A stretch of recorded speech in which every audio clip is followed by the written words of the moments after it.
പ്രിയമുള്ളവരെ നമസ്കാരം. നമ്മുടെ ഇന്നത്തെ വീഡിയോയിലോട്ട് സ്വാഗതം. ഈ കാണുന്ന ജമന്തിപ്പാടം വേറെ ഒരു സംസ്ഥാനമല്ല, നമ്മുടെ സുന്ദരമായ ശാന്തസുന്ദരമായ കേരളത്തിൽ ആലപ്പുഴ ചേർത്തല ദേശീയപാതയിൽ നിന്നും 11 മൈൽ ജംഗ്ഷനിൽ മുട്ടത്തിപ്പറമ്പ് റോഡിൽ ഏകദേശം 500 മീറ്റർ തെക്കുമാറിയാണ് കഞ്ഞിക്കുഴി പഞ്ചായത്ത് 1-ാം വാർഡിൽ സുനിലിൻ്റെ ഉടമസ്ഥതയിലുള്ള മനോഹരമായ ചെണ്ടുമല്ലിപ്പാടം നമുക്കായി കാഴ്ചവിരുന്നൊരുക്കി കാത്തുനിൽക്കുന്നത്.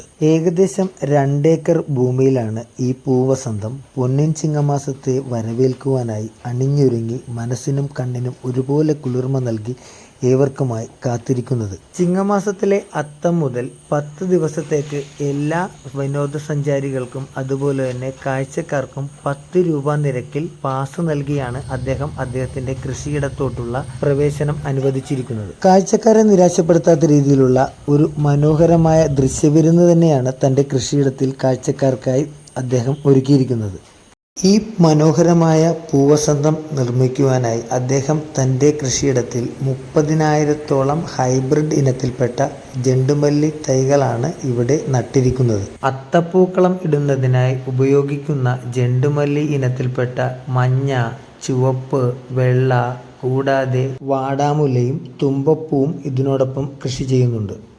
ഏകദേശം 2 ലക്ഷം രൂപയോളം മുതൽ മുടക്കിലാണ് അദ്ദേഹം ഈ പൂപ്പാടത്തിനായി ചെലവാക്കിയിരിക്കുന്നത്. തുടർച്ചയായി 4-ാം തവണയാണ് അദ്ദേഹം തൻ്റെ കൃഷിയിടത്തിൽ ചെണ്ടുമല്ലി കൃഷി ചെയ്യുന്നത്. പ്രിയമുള്ളവരെ, ഇതാണ് സുനിലേട്ടൻ. നമ്മുടെ ഈ ബന്ദിപ്പാടം നമുക്കൊരു ചിങ്ങമാസത്തിലെ ഈ ഓണനാളിൽ നമുക്കൊരു കാഴ്ച വിരുന്നൊരുക്കിക്കുന്ന ഈ ബന്ദിപ്പാടം ഇതേപോലെ സജ്ജമാക്കിയ നമ്മുടെ പ്രിയപ്പെട്ട സുനിലേട്ടനെയാണ് നമ്മൾ കാണുന്നത്. സുനിലേട്ട, എങ്ങനെയാണ് നമ്മുടെ ഈ ഒരു ആശയം? അല്ല, നമ്മൾ ഓണത്തിന് ഇപ്പോൾ 4 വർഷമായിട്ട് ഓണത്തിന് ഈ പൂക്കൃഷി ചെയ്യുന്നുണ്ട്. അപ്പം ഓരോ വർഷവും ഇപ്പോൾ തുടക്കത്തിൽ നമ്മൾ 1000 ചെടിയായിരുന്നു, രണ്ടാമത് 3000 ആയി, കഴിഞ്ഞ വർഷം 15,000, ഇപ്പോൾ 30,000. അതായത് പൂക്കൾ നാട്ടിൽ പൂക്കൾ ഉണ്ടായി കഴിഞ്ഞാൽ വാങ്ങാൻ ആളുണ്ട് എന്ന് മനസ്സിലായി. പക്ഷേ മഴ ഒരു വില്ലനായിട്ട് നിൽക്കുന്നു. അതിൻ്റെ ഒരു ഭാഗം മാത്രമേ പ്രശ്നമുള്ളൂ. ഓണത്തിന് 2.5 ഏക്കർ സ്ഥലമാണ്. 2.5 ഏക്കർ സ്ഥലം 30,000-ഓളം വരുന്ന തൈകൾ, ചെണ്ടുമുല്ലയും മാടാമുല്ലയും തുമ്പയും ചേർന്ന് 30,000 ചെടികളാണ് ഈ 2.5 ഏക്കർ നിൽക്കുന്നത്. അപ്പോൾ ഈ വലിയ തോട്ടം നമ്മൾ നമ്മുടെ നാട്ടിൽ, തമിഴ്നാട്ടിൽ നിന്ന് വരുന്ന എല്ലാം ചത്ത പൂക്കളാണ്. അപ്പോൾ ജീവനുള്ള പൂക്കൾ കൊണ്ട് അത്തമിടുക എന്നാണ് നമ്മുടെ ലക്ഷ്യം. അപ്പോൾ അതിന് വേണ്ടി ജീവനുള്ള പൂക്കളെ നമ്മളിവിടെ വർത്തിക്കണം. ഓരോപ്പം തന്നെ അത്തമിടുക. അത് മാത്രമല്ല, ഓണത്തിന് ഒരു സ്ഥലത്ത് പോയി കാണുക, ആ പൂക്കൾ അതിൻ്റെ ഭംഗി ആസ്വദിക്കുക. അവിടെ നിന്ന് ചെലവഴിക്കുമ്പോൾ നമ്മുടെ മനസ്സിലുള്ള ടെൻഷനൊക്കെ മാറും. ഓണത്തിന് എന്തൊക്കെ പ്രശ്നം ഉണ്ടായാലും ഇവിടെ വന്നു കഴിഞ്ഞാൽ അവർ ടെൻഷൻ മാറും. ആ ടെൻഷൻ മാറുന്ന വീട്ടിലുള്ള സ്ഥലത്താണ് ഞങ്ങൾ ഉണ്ടാക്കിയിട്ടുള്ളത്. അതാണ് കഞ്ഞിക്കുഴി കളറാണെന്ന് ഞങ്ങൾ പറയുന്നത്. കളറാണ്. വളരെ സന്തോഷമുണ്ട്, വളരെ നല്ല കാര്യം. ഞാനൊരു കാര്യം ചെറിയ കാര്യങ്ങൾ ചോദിക്കുവാണ്. നമ്മൾ സ്വാഭാവികമായിട്ട് ഇത് ഹൈബ്രിഡ് തൈകളാണോ അതോ എങ്ങനെയാണ്? ഹൈബ്രിഡാണ്. ഇത് എവിടെ നിന്നാണ് നമ്മൾ കൊണ്ടുവന്നത് തൈകൾ? ഇത് നമ്മൾ ഇപ്പോൾ ശ്രീഹരി ഫാം എന്ന് പറയുന്നത് പെരുമ്പളത്തുകൊണ്ട്, ശ്രീഹരി ഫാം എന്ന് പറഞ്ഞ നേഴ്സറി, അവരുടെ തൈകളാണ് നമ്മൾ വാങ്ങിച്ചിട്ടുള്ളത്. അവർ അത്യുൽപാദന ശേഷിയുള്ള വിത്തുകൾ ബാംഗ്ലൂരിൽ നിന്ന് വരുത്തിയിട്ട് തൈ ഉൽപ്പാദിപ്പിക്കണം. അപ്പം നമ്മൾ നേരത്തെ തന്നെ അവരെ ബുക്ക് ചെയ്തുകൊണ്ട് അതെല്ലാം അവർ തന്നിരിക്കും. ഇത് സ്വന്തം സ്ഥലമാണോ? അല്ല, ഇത് നമ്മുടെ പാട്ടത്തിനാണ്. പാട്ടത്തിൻ്റെ സ്ഥലമാണ്. ഇത് എന്ത് ചിലവ് വന്നിട്ടുണ്ട്? നമുക്കിപ്പോൾ 2 ലക്ഷം രൂപ ഇവിടെ ചിലവാണ്. നമുക്ക് അതിനുള്ള റിട്ടേൺ അത് കിട്ടുമെന്നുള്ള പ്രതീക്ഷയിലാണ് നമ്മൾ നിൽക്കുന്നത്. മഴ വില്ലനായിട്ട് വന്നില്ലെങ്കിൽ നമ്മളെ വൻകിട കച്ചവടക്കാരെയാണോ ഉദ്ദേശിക്കുന്നത്? കച്ചവടക്കാരെ ഉപയോഗിച്ച് നമുക്കൊരു കച്ചവടമില്ല. നമ്മൾ ഈ സാധനങ്ങൾ നേരത്തെ ജനങ്ങളിൽ എത്തിക്കുക, അവർക്ക് ആവശ്യമുള്ള പൂക്കൾ പറിക്കുക, അതുകൊണ്ട് പൂക്കുക, പൈസ പോവുക.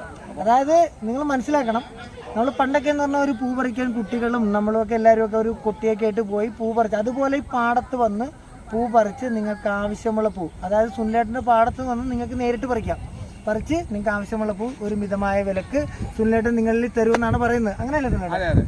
തീർച്ചയായും നല്ലൊരു കാര്യമാണ്. അതുപോലെയുള്ള ഒരുപാട് കാര്യങ്ങൾ ഇനിയും സുനിലേട്ടന് ചെയ്യാൻ സാധിക്കട്ടെ. സുനിലേട്ടൻ്റെ പിള്ളേരൊക്കെ ഉണ്ട്. എന്താണ് മക്കളുടെ പേരൊക്കെ? എന്താണ് പേരെന്താ? അച്ചു. പിന്നെ വീട്ടിൽ നിന്നുള്ള വൈഫാണ്. അതാണ് പ്രിയംവദ. എന്താണ് ചേച്ചിയുടെ പേര്? റോഷ്നി. ചേച്ചിയുടെ ഒരു മേൽനോട്ടം ഇവിടെ ഉണ്ട്. തീർച്ചയായും ഈ കാണികൾ, അതായത് ഞങ്ങളെപ്പോലുള്ള ചില ആൾക്കാരൊക്കെ വന്ന് കാണണം അല്ലെങ്കിൽ കാണിക്കണം എന്നുള്ളൊരു ആഗ്രഹവും ചേച്ചിയുടേതാണോ അതോ ഞങ്ങൾ രണ്ടുപേരും കൂടെ ഒരുമിച്ചുള്ള തീരുമാനമാണ്? ചേച്ചിയും ഒരു അല്ലേ കൂടെ ഉണ്ട്? സപ്പോർട്ടായിട്ട് കൂടെയാണ്. കാരണം ഞങ്ങൾ രണ്ടുപേരും കൂടിയാണ് ഈ പണിയെല്ലാം ചെയ്യുന്നത്.